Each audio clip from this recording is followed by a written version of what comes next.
জানা করবেন, মদ খাবেন, কয় বছর খাবেন? 50 বছর পরে এমনি কোনো মহিলা আপনার সাথে শুতে চাইবে না। আপনি নিজে যাবেন না কোনো মহিলার কাছে আর বলবেন যে না, গিয়ে ওকে তৃপ্তি দিতে পারি না। হ্যাঁ, কত বছর জানা করতেন? ধরেন জানা করলেন, কত বছর করবেন? ধরেন জানা করলেন, ধরেন জুয়া খেলেন, এই যে উপরে আমার বোনরা আছে, ধরো তুমি প্রেম করলা প্রেমিকের সাথে, ও ডাকছে ছাদের উপরে চলে গেছো, কলেজের স্কুলের মাদ্রাসা বাড়ির আশেপাশে ও ডাকছে, তুমি চলে গেছো, কারণ ও হাত কেটে ফেলবে তুমি না গেলে। কত বছর ওকে তুমি সান্ত্বনা দিবা? কত বছর জানা করবা বোন আমার ভাই? কত বছর নেশা করবেন?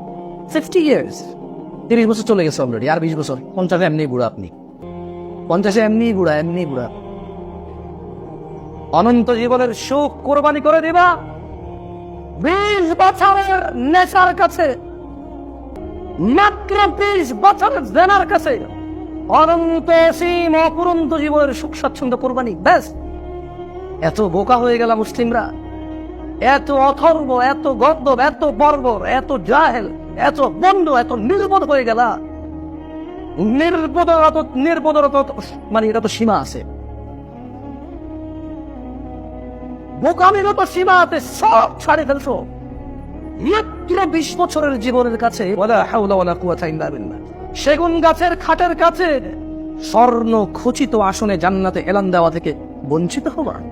এই সুদ ঘুষ মিথ্যা কথা বলে শুধু সেগুন গাছের খাট নিবা, সোফা নিবা, ব্যাস। অথচ এগুলা থেকে পরিত্রাণ থাকলে আল্লাহ জান্নাতে বসতে দিবে স্বর্ণের চেয়ারে, আসন। আল্লাহর দিকে তাকে আল্লাহকে ভয় করেন। আহা, আপনার বাপ বেঁচে নাই, দাদা বেঁচে নাই, বুঝি আপনি চিরঞ্জীবী হয়ে যাবেন? আপনার বড় বাপ বেঁচে নাই, সুলাইমান আলাইহিস সালামের মতো ধনী মানুষ বেঁচে নাই, দাউদ আলাইহিস সালামের মতো রাজা বেঁচে নাই, আপনি বেঁচে থাকবেন বুঝি চিরজীবন? এটা হয় নাকি? আরে যে দাড়ি আপনি কাটেন, এই দাড়ি তো আপনি মরার পরে কতদিন টিকবে, আপনার মুখে এমনি ঝরে পড়ে যাবে, এটা কাটা লাগে নাকি? আপনি যখন কাইটা ফালাচ্ছেন, এটা তো এমনি ঝরে পড়ে যাবে, পোকামাকড় খেয়ে ফেলবে, গালের সব গোস্ত পৌঁছে যাবে, মাটিতে খেয়ে ফেলবে। এর ভিতরে যত ময়েশ্চার আছে, পানি আছে, মাটি টেনে নেবে। গোস্ত টোস্ত গুলো যারা খায় পোকামাকড়, তারা খেয়ে নেবে, এটা তো এমনি পড়ে যাবে। একজন সাহাবী আল্লাহর নবীকে বলল, ইয়া রাসূলুল্লাহ, আইয়ুল আমালু আহাব্বু ইলাল্লাহ? ইয়া রাসূলুল্লাহ সাল্লাল্লাহু আলাইহি ওয়াসাল্লাম, আইয়ুল আমাল, কোন কাজ আহাব্বু ইলাল্লাহ, আল্লাহর কাছে সবচাইতে পছন্দের? এই পৃথিবীতে যত ইবাদত আছে, সব ইবাদত তো আল্লাহ পছন্দ করে, কিন্তু এই সবগুলোর মধ্যে কোনটাকে বেশি আল্লাহ বেশি ভালোবাসে?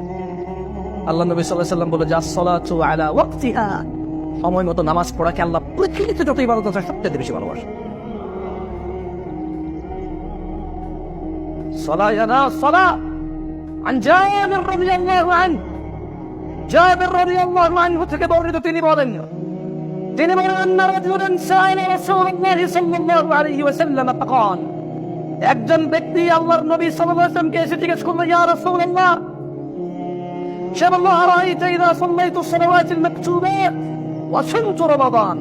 একজন লোক এসে বলল, ইয়া রাসূলুল্লাহ, আমি যদি শুধু 5 ওয়াক্ত নামাজ পড়ি আর 1 বছর পরে শুধু যদি ফরজ রোজা রাখি, ওয়া হালালতুল হালাল, এবং আমি হালালকে হালাল হিসেবে, ওয়া হারামতুল হারাম, আমি যদি হারামকে হারাম হিসেবে মেনে চলি, ওয়ালাম আযিদ আলা যালিকা শাইআ আদখুলুল জান্নাহ ইয়া রাসূলুল্লাহ।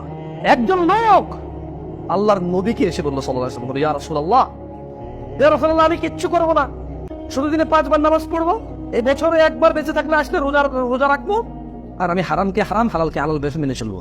আল্লাহর নবী, আমি হারামকে হারাম, হালালকে হালাল, আর এই বছরের রোজা ছাড়া আর 5 ওয়াক্ত নামাজ ছাড়া আমি যদি কোনো কিছু বাড়তি কাজ না করি, আমি যদি এই পৃথিবীতে যত ইবাদত আছে যদি কোনো কিছু না করি, আমি তাহলে আদখুলুল জান্নাহ। আল্লাহর নবী, আমি কি শুধু 5 ওয়াক্ত নামাজ আর বছরে 1 বার রোজা রেখে, আর হারাম তো আমি বাদ দিয়ে দিছি, আর হালালকে আমি হালাল বলবো কিন্তু আমি করবো না?